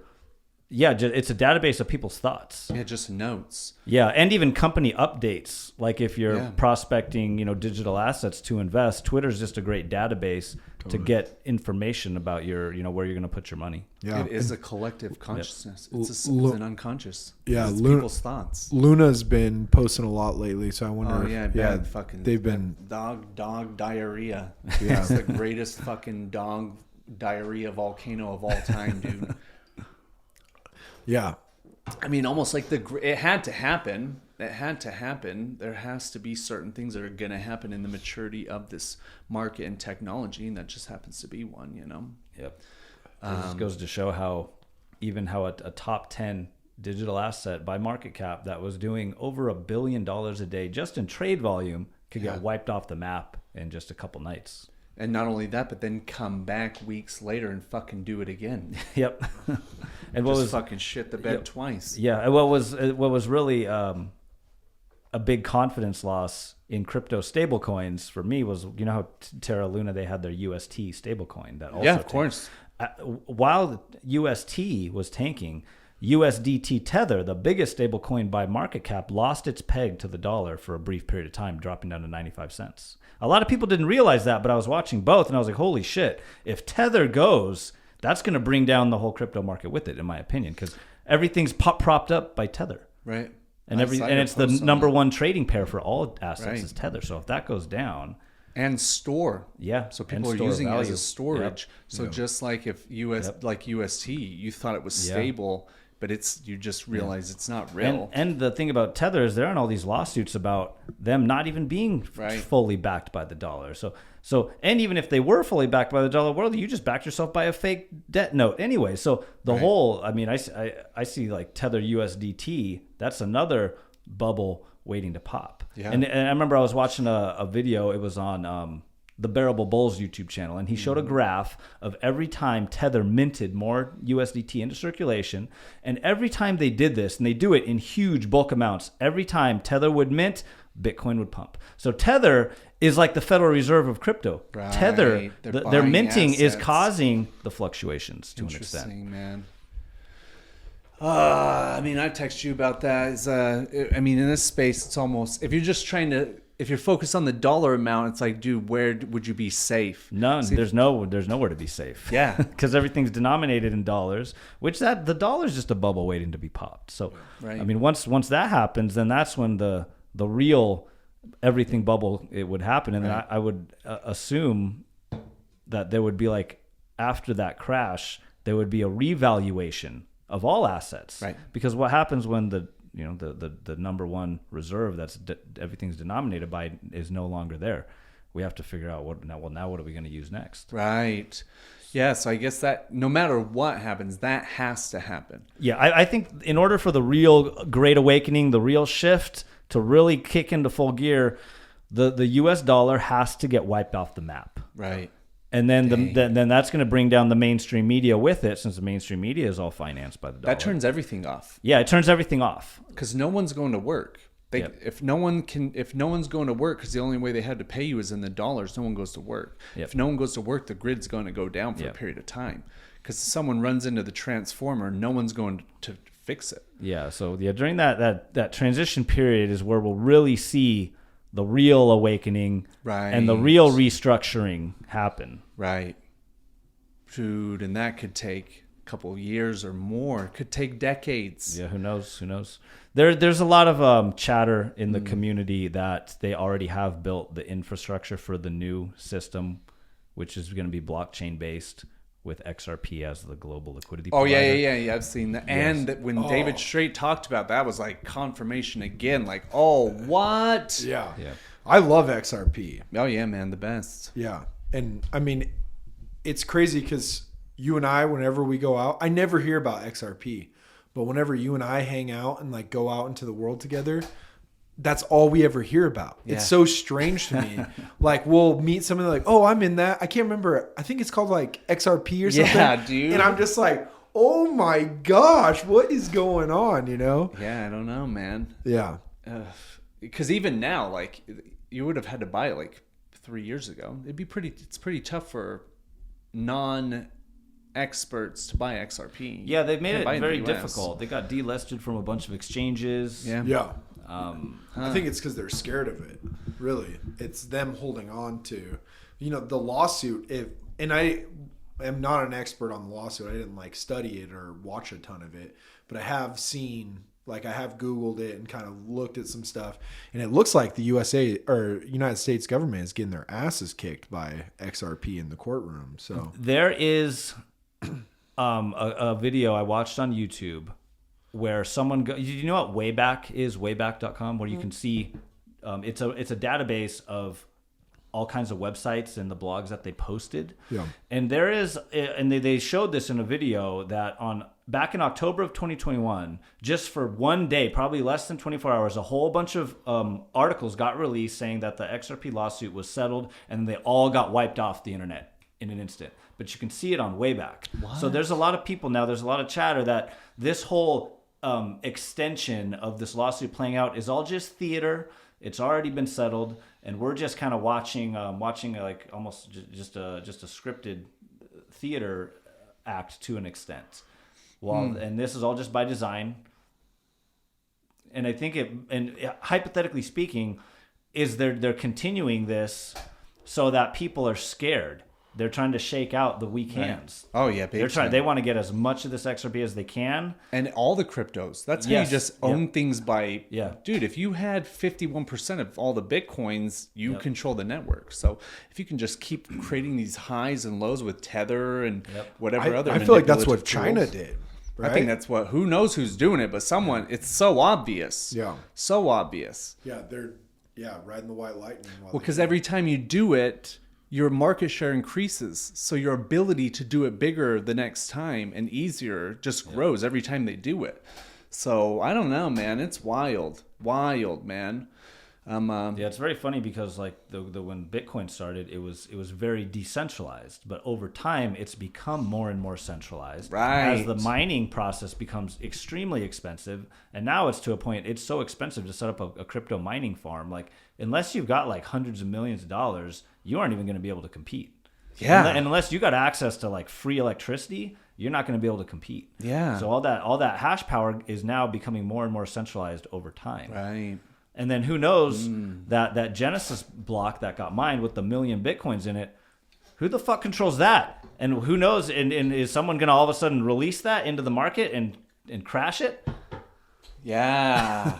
Yeah, that's big where's that gonna potential bomb. Yeah. Yeah, and then does someone still even own the private keys to that? Or has that person been executed? Yeah.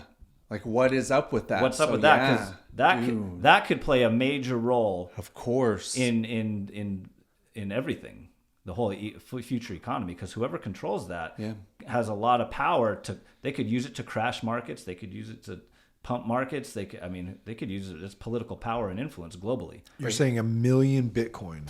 Yeah. Oh my gosh! Because I know the U.S. one of the hedge funds, maybe it was you that sent that to me, has 281,000 Bitcoins. Yeah, probably A big Michael hedge fund. Saylor's company. Yeah. I mean, they were pretty big into it, but yeah, $1 million. But here's the thing you got to think about. I would think they would have already used that. Like, that shows me a lot of character strength to hold on to $1 million. Like, your plan there's a plan behind that. Like, what's going, like, that's wild. That's a wild plot twist, you know? One thing that I love seeing is like all these governments are wanting to come out with digital currencies, Yeah, and the CBDCs. digital currencies don't want to work with them. You know, like they can't get anybody to do them. You know? Yeah, I mean, Yeah. that system is crumbling. Yep. But again, when you own the media, you can make them think whatever you want them to think. You can make them think we got it all under control. Not only that, but we're growing, we're kicking ass. But then the background's like, dude, people are quitting. No one wants to go work for the fucking empire, you know? Dude, but something that just hit me, I got to talk to you about. We made a new friend last week, Todd. Gonna have him on the show soon. But, dude, he was talking last week about the fucking moon being a Death Star. I've heard some stuff about that. Alex Jones definitely talks about that. Oh, really? You've seen some stuff? yeah, Alex Jones has been talking about that for a long Dude, time. it looked, when you It's really filled think with about it, it lizard looks, people. and he was saying something like they shot or did something where they could hear it ping. Yeah, Yeah. they shot like a projectile at the moon. This is again just rumors that I've heard the same ones, but they shot a projectile at it, and then when it hit it, it started ringing as if it was hollow. Yeah. And then when they landed on the moon, if you listen to the actual footage, there's a sound that sounds like it's hollow as well too. Interesting, There's man. just lots of rumors that go around that I just remember. And There's so many different stories. who knows what the fuck. Especially when it comes to movies, like you were saying, I think the same. Like, movies are the collective consciousness creating stories to reflect back to ourselves.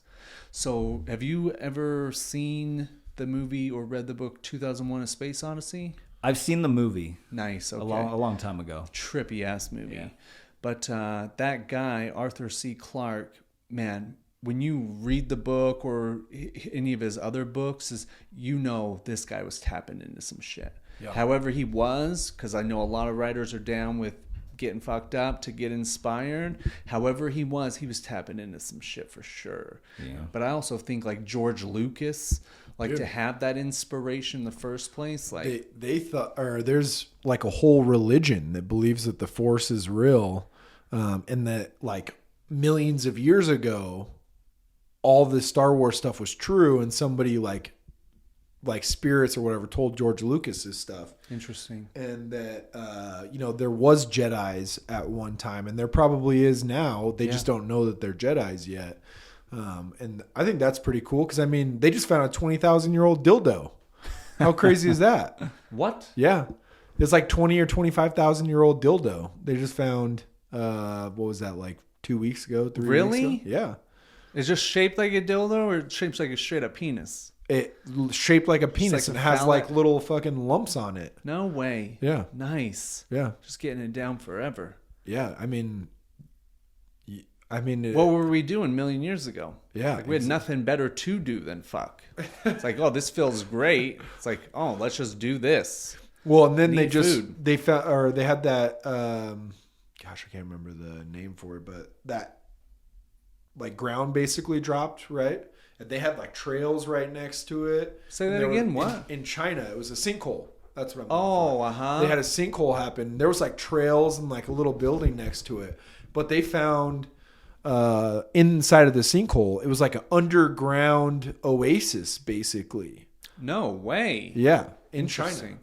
Yeah, I know that they just discovered some more pyramids in South America. I think Yeah. with LiDAR or some shit. There's so many discoveries now. It's Yeah. almost hard to keep up. Like buried in the jungle, down in the rainforests, under the ocean floor, and buried in the sands in the Sahara, and coming out from the ice in Antarctica.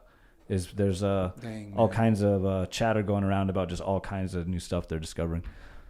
Oh wow, look at that. Yeah, it was in China, a sinkhole. So Yeah, like that's basically wild, man. something like basically the ground collapsed, right? And there's all these like obviously there's been foot trails and there's like a old ass building there and stuff. But then when that went down, there's like a whole I mean, land dude, that could be like basically underneath underneath the it. old, entrance to Lemuria. Yeah. Or the Middle Earth type shit. Like, Yeah, Atlantis, Lemuria. There's Yeah. a lot of folklore about that kind of stuff. About Argatha is what they called it, the underground, Right. the underground tunnel networks, the underground civilizations. have you been to Mount Shasta? Oh yeah, You have? yeah, Nice. It's a very high vibrational place. You'll you feel, felt the you'll feel, vibes? yeah, you'll feel the vibes. You go up there, start wandering around the forest and stuff. And, That's badass. Damn. Any adventures planned for this summer? None specifically. I mean, I would like to just go do some more road trips and stuff, and depending on how weird it is to travel, I is going to determine whether or not I want to travel internationally. Yeah. So I traveled down to Costa Rica and stuff last year, and just traveling like internationally, it normally like on regular airlines is just such a stressful. It's a stressful, and it's an entire day. Oh, yeah. Of being stressed out, like standing in the lines, and they're Or just wearing these more, stupid yeah. face diapers, and they're like making you take your shoes off and putting you through these scanners, and it's just very stressful doing that. So I kind of haven't been traveling much internationally lately. Have you traveled on a PJ internationally? The last ones I did, I did Costa Rica, I did Cairo, Egypt. Oh wow! Well, I did Costa Rica twice, and you flew PJ on those? Private jet? no, Oh, gotcha, no, just gotcha. regular. Oh, gotcha. Yeah, I wish it was flying private jet, man. It's 'cause Have you flown private jet? No. Oh wow! It's just a trip. I did look up the prices to do private jets. Just going from like USA down to a lot of places in South America, Central America, just one way, they're gonna charge you like 30 to 40 grand. Yeah. So it's pretty excessive. Oh, yeah, man. So unless you're like a billionaire or you're It's worth like hundreds of millions, It's like 20 grand from Boise to San Diego Yeah. for a PJ. To San Diego? Yeah. Hot diggity dang, man. But Yeah. if you're making $100 grand a month or $100 grand a week, like that ain't shit. yeah. It's all relative. Yeah. But you're flying commercial tomorrow, right? I am, yeah. And you don't have to wear the mask anymore? I have no idea. I haven't, honestly, I don't even think about that stuff, right? Like, Totally.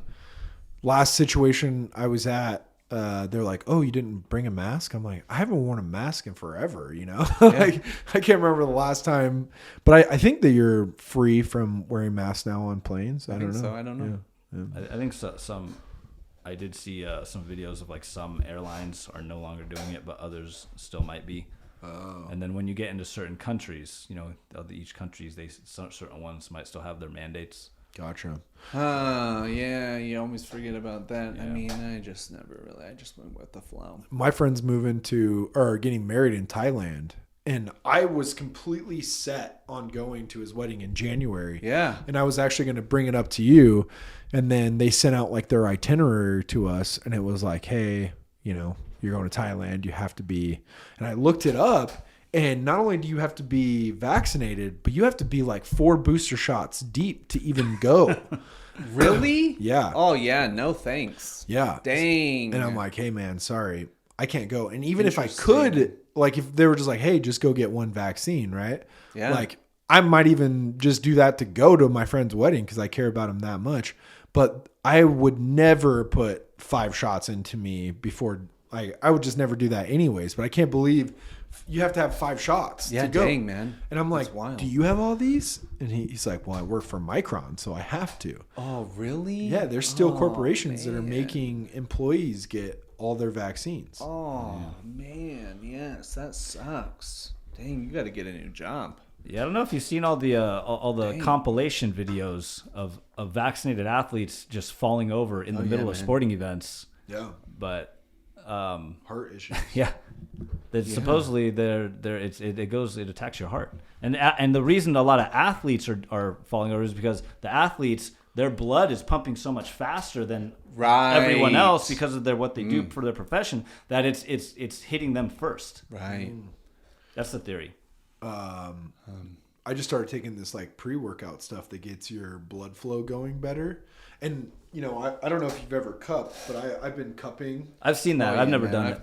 Oh my gosh, dude. It is crazy. It's like, cause I've done the PRP or PC, whatever it is, shots in my shoulders. It's where they take your blood, they spin it around. Oh yeah, that's platelet-rich plasma therapy. Yeah. If I'm not mistaken. And that helped me a ton. But this almost feels exactly like that. And I bought my cupping set for like $50. Oh, that was your set? Yeah, I bought one. Oh, nice, It's the man. same one that my because my physical therapist was like, "Hey, I'm charging you $150 for each one of these visits."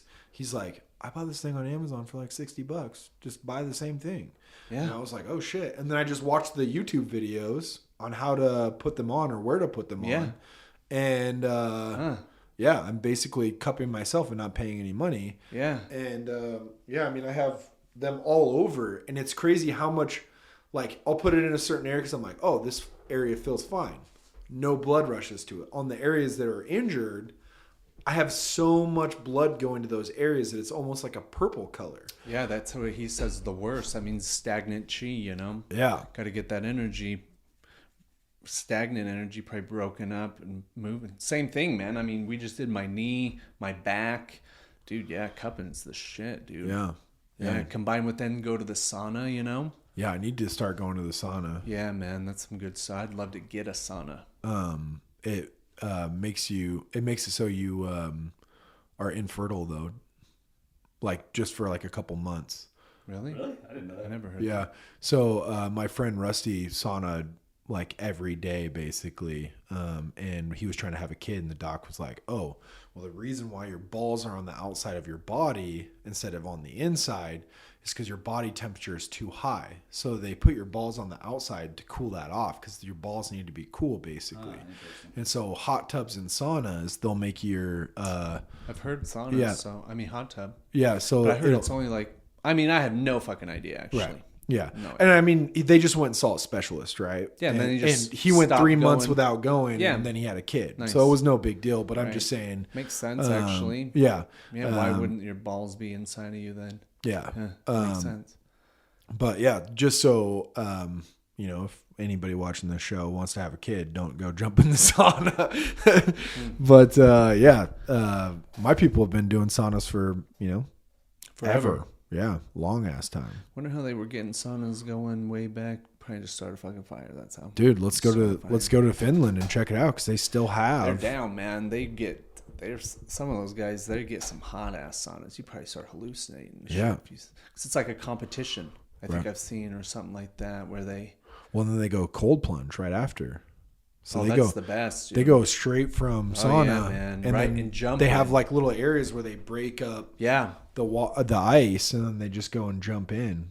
Oh man, I mean, if you got to do that. Yeah, Even at the sauna, I do go to the sauna and just drive right down to the to the river, river. jump in. dude. Nice. Next time I'm down to go with you. Just do a sauna and then go jump in the river and see. Yeah, sounds great. Spot us. Any exciting cryptos you're looking into? The last one that I really moved forward with was that green decentralized energy project. Other than What's that, your plan like over the next? I'm running my nodes, Yeah. and I'm just kind of hanging on to them. And I'm just gonna wait and see if they all of a sudden get like a Binance listing or something, and it just goes parabolic because of it. Nice. And then just probably start doing some little sell-offs. Any plans on like? So I have a plan. Like, man, especially Bitcoin sub 20, XRP 25 cents or below. I would like to buy back into some of those if we do hit a bottom where it's, it'll probably be for a very short time, maybe like 1 or 2 weeks if it dips really low like that. But I would like to buy back in to some of those. You're looking into that stuff then. If it dips far enough. Yeah, I mean, can you imagine? Bitcoin's never. If it hits 10,000, like fuck, you should Yeah. fucking thank baby Jesus that happened. Yeah. Sell a nut. I mean, man, to have one Bitcoin at 10,000, holy shit, Yep. man. I mean, if you see something like some of the ISO 2020 or what is it, 20022 coins that are that's like XRP, XLM, XDC, the ones that are supposedly being TRX. used in the new infrastructure for the banking system. I haven't seen any of those. I've obviously Stellar and XRP. Well, yeah, Stellar and XRP are kind of two of the main ones. According to all the YouTubers and stuff that are following it really closely, they do claim that the infrastructure for all the money in the world, the banking system, everything is transitioning to blockchain and there's a lot of people who believe it's going to be stuff that's ISO 20022 compliant, which I guess is like some messaging protocol that allows everything to communicate efficiently, so that you can do cross-border transactions in seconds, and then have it like, let's say you were going to send US dollars to someone in China where they have like the yuan, I think is what it's called. Basically, it would go through XRP and boom, immediately convert into the yuan in seconds, and then people wouldn't have to deal with the confusing currency exchange rates. They wouldn't have to deal with the wire transfers and all this, all the crap that we have in the current system. Yeah. So that's all the chatter on the YouTube community is that there's going to be a new monetary system, and the whole banking system is transitioning into blockchains. And you think that the dollar will crash before CBDCs really take off? I can't say. Would that be your hope? I can't say it will crash all instantly, or if it's going to be a smooth transition where, like, let's just say they run parallel for a while and then people just gradually transition. Which, I mean, that could happen. I would like to see the dollar just crash instantly. That way we can get it all over with, and just get into whatever's the new thing as soon as possible. Because the longer, like if it runs parallel with the new system for another couple of years, then all these people that are doing all these corrupt things are still going to retain their power. Right. It has to crash for them to lose. That's part of the equation. They have to lose their power. Yes, and their power all comes right now from the United States dollar. Right.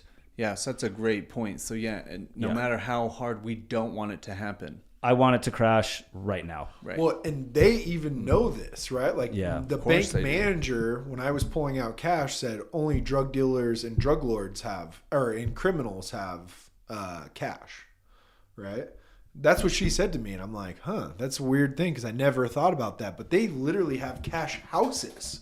And so, the reason why these guys don't go to jail or they run it from inside of jail or whatever we think is because they have all this cash and they're just bad people. Like, they have cash houses, they have cash. Our banks don't have cash, right? Right. Yeah. No, they don't. The Federal Reserve, I don't think probably has cash. They just have gold, right? No, they don't have any gold. They don't have any gold. They don't have any cash. They just print the cash. Yeah. Yeah. And they're the ones that have the ultimate ledger. Right. Yep. And so that's what crypto is disrupting is their ledger. Yeah. Their closed ledger. Like, no one's ever audited the Federal Reserve. No one really can. No, they are not under the jurisdiction of any government. So they really just do whatever they want. Yeah, but their whole system's it's gone. Yeah, and that's supposedly, that's where XRP is supposed to come in, right? Because XRP is a transparent ledger. Yeah. Right. So it can't, you can see everything. You can see where it's all going. And not only that, but even the value on top. You heard anything recently on Flare? Yeah, I haven't seen any new stuff on Flare lately. Me neither. But yeah, it's been a while. I just remember there was a commercial that got released for Flare with all kinds of like symbolism on it. Really? Interesting. Interesting. It's still on YouTube on the Flare network. I'll have to look into that. It's pretty interesting. But even like their NFTs. So Jordan they're launching their NFTs on XRP. Yeah. But then there was something. Brad Garlinghouse yesterday made a statement that they're now looking to acquire other blockchains and other companies if it continues to dip. They see that, hey, our balance sheet looks really good, we've got billions of dollars, we'll just buy up these whole companies. Yeah, I've heard some stuff about that, about how Flare, XRP, and their whole blockchain, like the technology is being developed so that other blockchains can just integrate directly with them and have full interoperability, which essentially that would make XRP would be the king. For sure. If that happens. Yeah, because then you wouldn't need any sort of layer 2 like Matic, Polygon. I mean, I already think Ethereum's dog shit. Like, now we're on talk about, someone had a great comparison comparing the Terra network to Ethereum and what they just did. So Ethereum did the same thing. Ethereum Classic, like, it crashed. They forked it and revamped it into Ethereum 2.0 now, and now their marketing is at Ethereum 2.0, but it's really Ethereum 3.0. Yeah. Yeah, and they need layer 2 like Polygon because, dude, the fees on Ethereum are freaking... It will never be cross-border payments, or it would never... It's not scalable. Yeah, exactly. Bitcoin, Ethereum... What could never be used for like day-to-day transactions to like pump gas or buy dinner or grocery shop or anything like that, because the gas fees are just insane, right? Yeah. Or the mining fees with Bitcoin, gas fees for Ethereum. Yeah, and even when people like, there's like Bitcoin maximalists, like, dude, why would you hold why not hold XRP? Like, it's faster and cheaper, and right now you have a much higher upside potential than in Bitcoin. So it's like, I don't really get. Yeah. Well, again, you look at all the Bitcoin like holders that they show on these videos and stuff. Like, I sent you that one, and he was like, don't buy any of those crap coins, just buy Bitcoin, you know? Oh, yeah. But that guy's done zero research. He just got lucky. What guy, though? The guy's, I don't remember. It was just some random Bitcoin millionaire, right? That in 2009 threw, you know, $100,000 or, you know, 10 grand into Bitcoin or something like that. And now he's a millionaire from it. That's luck. That's not, well, and there's maybe, I don't know it's right. exactly, but he's not doing research on other coins, right? He just made money from Bitcoin. So he's a huge Bitcoin fan. So he wants you investing in Bitcoin. Yeah, I don't know a story. I'm just assuming, but I'm saying that like, a lot of these old timers that I like meet that have made money from Bitcoin, they won't buy anything else because they don't continue their research into the crypto market. At least the ones I've met, they just go, oh, Bitcoin's the first one. That's the one you need to buy. I think that at some point Bitcoin will just be cool to own one, right? But I don't think it's going to be.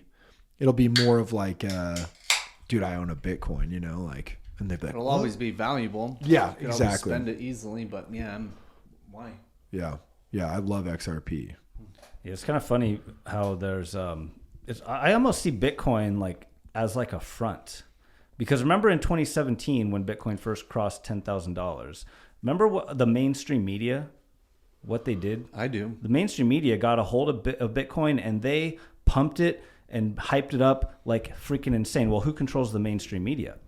Right. Did they want the masses distracted buying Bitcoin while they were doing something else? What were the big bankers that controlled the mainstream media doing while they were, you know, instructing the mainstream media to pump the shit out of Bitcoin and make Bitcoin the buzzword? What were they doing? What were they buying? Do you know?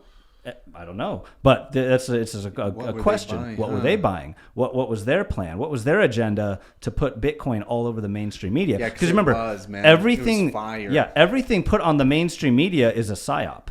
Right. Everything put on the mainstream media is designed to distract people from something else or to psychologically manipulate their consciousness in a certain way. Yeah, always so programmed. what was the agenda for that massive advertising campaign they ran on mainstream media for Bitcoin in 2017? Damn. Yeah, that's interesting, man. What were they buying? What were they doing? And then you got all these influencers that are pumping the crap out of Bitcoin nonstop. Like, are those guys being instructed? Do they have handlers telling them, you know, hey, make sure you just tell everyone Bitcoin? On social media, a lot of the social media influencers. Yeah. What if some of those, like Anthony Pompliano, right. are these guys that are just, I don't know them. Bitcoin. Who are their handlers? Right. Who's the money behind them, telling them to go and pump the crap out of Bitcoin? Yeah, because I mean, well, and they're smart enough to know that if someone came and said, "Hey, I got something better," like, why would you stay? But also, if you're super into Bitcoin, right?